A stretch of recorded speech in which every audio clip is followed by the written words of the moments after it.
Good morning, students. Welcome back to E-Class of Social Science. Students, once again, we are here with Chapter 12, Natural Disasters. Before we go further, let's have a recap of this lesson. Students, in our previous video, we have discussed about two natural disasters that were floods and droughts. So let's talk about flood first. Students, as you know, flood occurs when a river or a stream overflows its banks and water spreads to nearby regions due to excessive rainfall. होता क्या है, जब बहुत ज़्यादा मात्रा में बारिश होती है, बहुत भारी वर्षा होती है, तो क्या होता है, रिवर्स या स्ट्रीम्स जो होती हैं वो ओवरफ्लो हो जाती हैं और अपने किनारों से बाहर आकर बहने लगती हैं और पानी जो है उनका वो साथ के जितने भी रीजन्स होते हैं उनमें फैल जाता है और इस सिचुएशन को फ्लड कहा जाता है. Okay, next is drought and famine. Students, little rainfall or no rainfall over a long period of time causes scarcity of water. Scarcity of water leads to droughts. Irrigation becomes impossible because of shortage of water, so crops fail due to irrigation. Then shortage of food leads to famine. Students, यहाँ हमें कुछ थोड़ा सा ध्यान देने की ज़रूरत है. First of all, scarcity of water means shortage of water. Scarcity means shortage. तो होता क्या है, जब बहुत लंबे समय तक बारिश नहीं होती है तो क्या होता है, पानी की कमी हो जाती है और पानी की कमी होने की वजह से ड्राउट्स हो जाते हैं, जैसे जिसको हम सूखा पड़ना कहते हैं. ओके, अब पानी नहीं है तो इरिगेशन कहाँ से होगी, इम्पॉसिबल हो जाएगी ना. तो इरिगेशन ना होने की वजह से अगर फसलों को पानी नहीं मिलेगा, उस वजह से क्या होगा, क्रॉप्स जो हैं वो ख़राब हो जाएंगी. ठीक है, तो फिर उसका रिज़ल्ट क्या है, शॉर्टेज ऑफ फूड, जो फैमिन की सिचुएशन पैदा करते हैं. तो make sure you should understand that shortage of water is drought and shortage of food is famine. Clear? Don't get confused. Now let's start with our next topic, earthquake. Students, earthquake is the sudden movement under the earth's surface. अर्थ के surface में, अर्थ के बहुत नीचे कुछ movements होती हैं जिससे हमारी अर्थ जो है वो हिलती है, जिसे हम अर्थक्वेक्स का नाम देते हैं. और इसके अर्थक्वेक के आने की वजह से आप ये देख सकते हैं, बहुत ज़्यादा धरती के ऊपरी सतह पर हलचल होती है. Okay, you will be astonished to hear this that amongst thousands of earthquakes every year, most are small tremor that go unnoticed. यानी कि thousands of earthquakes हर साल आते हैं जिनमें से छोटी छोटी वाइब्रेशंस होती हैं, ज़्यादातर छोटी छोटी वाइब्रेशंस होती हैं जिनको हम नोटिस भी नहीं करते, लेकिन ये होते हैं. Okay, and these are they come suddenly and cannot be predicted. Okay, we should understand some of the important terms related to earthquake. So the first term is seismology. Students, what is seismology? This is the scientific study of earthquake. जब हम earthquakes की scientific study करते हैं, उस study को हम क्या बोलते हैं, seismology. Okay, next term is seismograph. Students, this is an instrument which helps us to record earthquakes tremors. Tremors means yes right, vibrations. ये इंस्ट्रूमेंट जो है वो हमें अर्थक्वेक की वाइब्रेशंस को रिकॉर्ड करने में हेल्प करता है। And the next one is Richter scale. This is also an instrument which helps us to measure the intensity of earthquake. यानी कि ये जो अर्थक्वेक आया है, सपोज़ कोई अर्थक्वेक आया है और ये अर्थक्वेक कितना ज़ोर से आया है, कितना ज़ोर का झटका है, इसे इंटेंसिटी कहते हैं। ठीक है, कितनी ज़ोर से झटका आया है, कितनी इंटेंसिटी है, इसको रिकॉर्ड करने में हमें रिक्टर स्केल जो है वो हेल्प करता है। Okay, next is focus. बहुत इम्पॉर्टेंट है बेटा। This is the point under the earth where earthquake originates. ये वो पॉइंट है जो जहाँ से हमें ये पता चलता है कि अर्थक्वेक इस पॉइंट से शुरू हुआ है।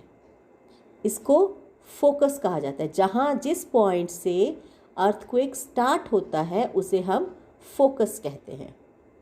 Then epicentre. This is the point directly above the focus on the surface of the earth. ये वो बिंदु होता है, ये वो पॉइंट होता है अर्थ के ऊपरी सतह पर जो बिल्कुल फोकस के ऊपर होता है, और यहाँ पर इसको हम एपिसेंटर बोलते हैं, और यहाँ पर अर्थक्वेक के मैक्सिमम इफ़ेक्ट्स देखे जा सकते हैं। Okay, then areas and regions prone to earthquake. In India, Himalayan region. ये जो हमारा हिमालयन रीजन है ये हमारा सबसे ज़्यादा प्रोन टू अर्थक्वेक है। और अगर हम वर्ल्ड की बात करें, if we talk about world, so the countries like Japan, the Philippines and the countries around the edges of the Pacific Ocean, the Japan, the Philippines and जो countries Pacific Ocean के edges पर हैं वहाँ पर सबसे ज़्यादा earthquakes आते हैं।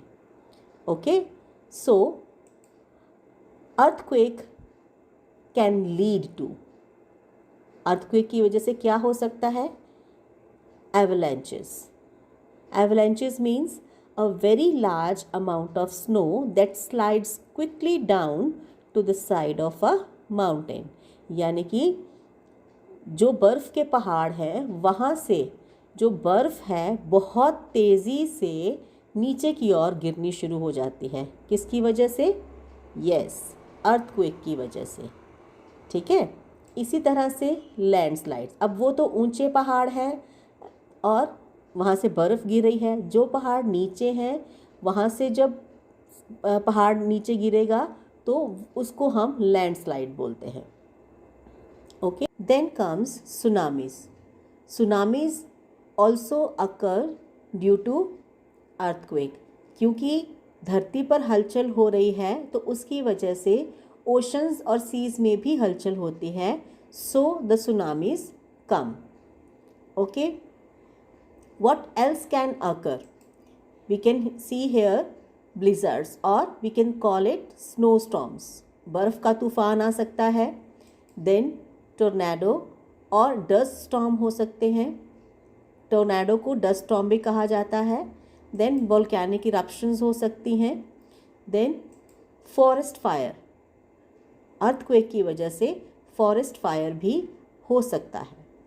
Okay, so an earthquake leads to natural disasters at the earth surface. Earthquakes manifest themselves by shaking and displacing or disrupting the ground. When the epicenter of a large earthquake is located offshore, the seabed may be displaced sufficiently to cause a tsunami.